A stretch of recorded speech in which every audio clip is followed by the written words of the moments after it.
최근 폴란드에 전차와 자주포, 전투기 등을 수십조 원어치 수출한 한국이 국제무기 거래 질서를 지킬 대표 국가로 선출됐습니다. 한국은 지난 26일 제네바에서 개최된 무기거래 조약 제8차 당사국회의 폐회식에서 만장일치로 제9차 당사국회의 의장국이 되었습니다. 무기거래 조약은 최초의 법적 구속력이 있는 조약으로 2014년 12월 발효됐습니다. 이 조약이 규제하는 대상은 전차, 장갑차, 대구경 야포, 전투기, 공격용 헬기, 전함, 미사일 발사대, 소형무기, 경화기 등입니다. 한국이 무기거래 조약 당사국회 의장국을 맡은 것은 처음으로 그만큼 세계 방산시장에서 한국의 위상이 올라갔음을 보여주었습니다. 이렇게 한국이 방산시장에서 과거보다 한 단계 높은 위상을 차지하게 만든 것은 이번에 유럽의 나토 핵심 국가 폴란드에 대거 무기를 수출했기 때문으로 분석되고 있습니다. 국산 명품 무기를 폴란드로 대규모 수출하는 본계약이 26일 확정되었습니다. 현대로템과 하나디펜스는 지난 26일 폴란드 군비청과 K2 흑표전차 및 K9 자주포 수출을 위한 57억 6천만 달러, 한화로 약 7조 6,780억 원 규모의 1차 이행 계획을 체결했습니다. 이번에 계약 체결에 폴란드 국방부 장관과 한국의 방사청장과 관계자들이 참석했는데 상징적으로 K2 전차가 처음으로 배치될 폴란드 모론코에 있는 기계화 부대에서 계약 체결 행사가 열렸습니다. 이번 폴란드 수출 본계약은 중동과 아시아에 비해 상대적으로 부진했던 국산 무기의 유럽 시장 진출에 이정표가 될 것으로 전망되고 있습니다. 최근 미국 CNN은 한국의 세계 4대 방산 수출국에 진입하겠다는 발언을 크게 보도했는데 이미 폴란드와 대거 무기 계약을 체결하면서 4대 목표를 위한 조치를 취하기 시작했다고 했습니다. 그리고 2월에는 이집트와 지난해 말에는 호주와 대규모 거래를 성사시켰다고 됐습니다. 한국의 목표를 달성하면 이탈리아뿐 아니라 지역 강국 중국은 물론 독일, 스페인, 이스라엘, 영국을 능가할 것으로 보인다고 했습니다. 이 보도가 레딧에 올라가면서 전세계 네티즌들의 뜨거운 관심을 받았습니다. 그동안 TV와 에어컨, 세탁기 등 최고의 가전을 만들고 폴더블 폰과 같은 혁신적인 IT 기기들을 만드는 한국이 이제 무기까지 만든다고 하니 전세계 네티즌들은 이같이 재밌고 놀라운 댓글을 달았습니다. 다이얼을 돌릴 때마다 지직거리는 소리가 나는 삼성 탱크를 보고 싶습니다. 에어컨이랑 스마트 TV 준다면 괜찮지 않아? 그들은 그걸 접을 수 있습니까? 접을 수 있는 탱크, 웃기는 소리 같지만 모든 군대에게 놀라운 자산이 될 것입니다. 말 그대로 그런 식으로 공중투하도 가능할 수 있다. 한국은 불행하게도 지정학적 불안으로 인해 많은 군사비를 지출하고 있습니다. 선도적인 무기 수출국이 됨으로써 일부 투자로 해소하는 것이 합리적입니다. 그들의 최근 메가딜은 폴란드와의 계약이었습니다. 러시아는 최근 세계 최대의 무기 공급국 중 하나였습니다. 현재 상황에서 많은 국가들이 다른 곳에서 무기를 찾기 시작한다고 해도 놀라지 않을 것입니다. 필리핀은 방금 그들과의 거래를 폐기했습니다. 유럽, 호주, 동남아시아, 나토 표준을 따르기 원하지만 비용을 절약하기를 원하는 국가들. 한국 장비는 매우 경쟁력 있는 성능을 가지고 있고 독일이나 미국 장비보다 저렴하다. 미국에서 구매하는 무기는 모든 유지 비용이 들고 미국은 미국 계약업체와 계약해 무기를 유지하지 않으면 더 이상 구매하지 못하게 합니다. F-35를 사는 순간 많은 돈이 해외로 나갑니다. 만약 한국이 F-35가 정확히 품질이 좋고 유지비가 저렴하고 약탈적인 계약만 덜하더라도 비행기와 탱크를 제공한다면 미국에 갈 여유가 없거나 미국에 대한 의존도를 낮추려는 국가들에게 정말 바람직하게 될 것입니다. 그동안 삼성, LG 등 가전이나 스마트폰으로 이름을 알린 제조기술 강국 한국이 무기를 만든다면 얼마나 대단할지를 예측하면서 재미있는 상상까지 동원했습니다. 또한 지난 8월 16일 우리 해군이 도산 안총화물 실전 배치하자 전세계 네티즌들의 뜨거운 반응을 받았습니다. 유명한 해외 해군 잡지 네이버 뉴스에서 이 소식을 보도하자마자 전세계가 주목한 것입니다.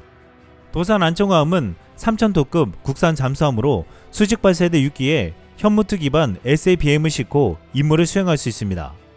네이버 뉴스는 한국 최초의 SABM을 장착한 잠수함이 배치되었다며 이것은 북한과 차별화되며 북한보다 최소 5년 이상 앞선다고 했습니다. 특히 한국의 연구원의 발언을 소개하며 분쟁 시 SABM 탑재 잠수함 배치 능력은 적에 대한 경고이자 억제력을 제공한다며 탄도미사일 잠수함이 가까운 해역에서 운영될 것이라는 사실은 여전히 매우 상징적이라고 했습니다. 이것은 북한뿐만 아니라 중국, 일본 등 주변 국가들에게도 위협적이라는 것입니다. 해외 네티즌들은 이 보도에 이런 댓글을 달았습니다. 한국의 전략은 기본적으로 우리는 당신을 이길 수 없지만 나를 건드리면 우리와 함께 무너진다입니다. 그들은 또한 300개 장거리 미사일을 탑재한 무기고함의 개발을 검토하고 있습니다. 한국의 SABM은 핵탄두를 탑재하지 않은 것으로 알려져 있습니다. 그들은 실제로 위키피디아에 따르면 비핵 잠수함 기반 탄도무기를 생산하는 최초의 국가입니다. 따라서 전략적 의미는 크게 변경되지 않을 수 있습니다. 비핵 SABM을 생산할 군사적 또는 경제적 이유는 없습니다. 탄도미사일 잠수함과 미사일 자체를 생산하고 운영하는 데 드는 막대한 비용은 핵무기 생산 비용보다 더 큰 반면 그들의 군사력은 훨씬 낮고 지상이나 육상 대함보다 약간 더 나을 뿐입니다. SABM의 존재에 대한 거의 경제적으로 정당화된 유일한 이유는 항공모함이 물속에 숨겨져 2차 핵공격 기회를 보장할 수 있다는 사실입니다. 나는 단지 이스라엘과 같은 전략적 모호성 접근이라고 생각합니다. 한국은 이미 핵무기를 보유하고 있거나 제조가 잘 진행 중이고 먼저 핵을 생산함으로써 그들이 만드는 어떤 핵이라도 즉시 무기화하고 적들의 첫 번째 공격창을 줄이며 형식 없이 핵무기를 보유하고 있음을 비공식적으로 인정하는 수준에 근접한다. 동맹국들은 그 취지를 인정한다. 한국에는 핵이 없고 한국 정부의 입장을 믿습니다. 그러나 그들은 기록적인 시간에 소형 탄두를 제작할 수 있는 강화된 재료와 제조 기반을 가지고 있습니다. 이것도 일본과 비슷합니다. 현무 4-4 미사일은 고도 500에서 1000km에서 목표물에 가까워지면 마하 10에 달하는 2톤 탄두를 탑재할 수 있다는 점을 언급해야 한다. 이러한 미사일의 폭발력은 TNT의 약 1킬로톤으로 전술 핵무기와 맞먹는다. 목표를 달성했다고 가정하면 이 잠수함 미사일 하나로 이론적으로 평양이나 베이징과 같은 도시를 무너뜨릴 수 있습니다. 최소한 외부인의 관점에서 보면 한국의 산업단지를 과도하게 과소평가한 것 같습니다. 제 말은 정말 좋은 군사 개발 프로그램을 가진 강소국을 나열한다면 한국이 이스라엘과 함께 최상위 계층이 될 것입니다. 그리고 전쟁 전에는 종종 간과되었지만 우크라이나, 핀란드, 스웨덴, 한국이 인력을 잘 배치하고 동기를 부여하는 한 거의 모래주머니가 될 것 같습니다. 잠수함에서 마하 10으로 목표물에 1킬로톤 이상의 탄두를 장착하는 것은 북한 지도부의 심각한 억지력이 됩니다. 핵무기는 벙커에 대해 덜 유용하고 더 많은 정치적 파급력을 갖기 때문에 핵무기보다 더 강력합니다. 이같이 전세계 네티즌들은 한국의 SABM을 단 잠수함을 두고서 여러가지 의견을 나타냈는데 이를 전력화한 한국의 해상 전력이 만만치 않다는 사실에는 전적으로 공감했습니다. 이번에 한국에게 대거 무기를 주문한 폴란드는 추가 주문을 할 것이라고 선포했습니다. 폴란드는 K2 흑표전차, K9 자주포, FA-50 외에도 다른 한국 무기에도 관심을 가지고 있다고 했습니다. 그것은 바로 레드백 장갑차와 다연장 로켓 천무, K808 차륜형 장갑차, 천국토 요격 미사일입니다. 이 중에서 가장 먼저 보도된 것이 다연장 로켓 천무입니다. 폴란드 국방장관은 최근 인터뷰에서 우리는 K239 천무 차륜형 다연장 로켓 발사기의 잠재적 인수 및 공동 개발에 관해 한국 파트너와 논의하고 있다고 했습니다. 천무는 한국이 독자 기술로 개발한 다연장 로켓 발사 시스템입니다. 하늘을 빈틈없이 뒤덮어 버린다는 의미인데 하나 방산포부 및 하나 디펜스를 중심으로 2013년 개발됐습니다. 탑재 가능한 포탄 최대 사거리는 80km로 알려져 있습니다.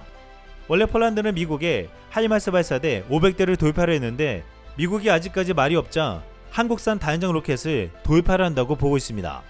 이 천무에는 단거리 탄도미사일, 전술 지대지 유도무기 KT-SSM도 적용할 계획인데 KT-SSM을 천무에서 발사하면 최대 사거리는 230km에 달합니다. 이는 서울 평양 거리 약 195km를 훌쩍 뛰어넘는 놀라운 사정거리입니다. 폴란드는 이번 우크라이나 전쟁에서 우크라이나군이 미국의 하이마스 다연장 로켓을 효과적으로 사용하며 게임 체인저가 되었다고 했는데 이제 이 다연장 로켓을 한국에게서 도입하려 하고 있습니다. 한국은 그동안 가전, 반도체, 조선 등에서 세계 최고의 기술을 보여주었습니다. 이제 제조 강국 한국은 무기에서도 최고의 기술력을 보여줄 것으로 기대되고 있습니다. 이상 쓸마왕이었습니다.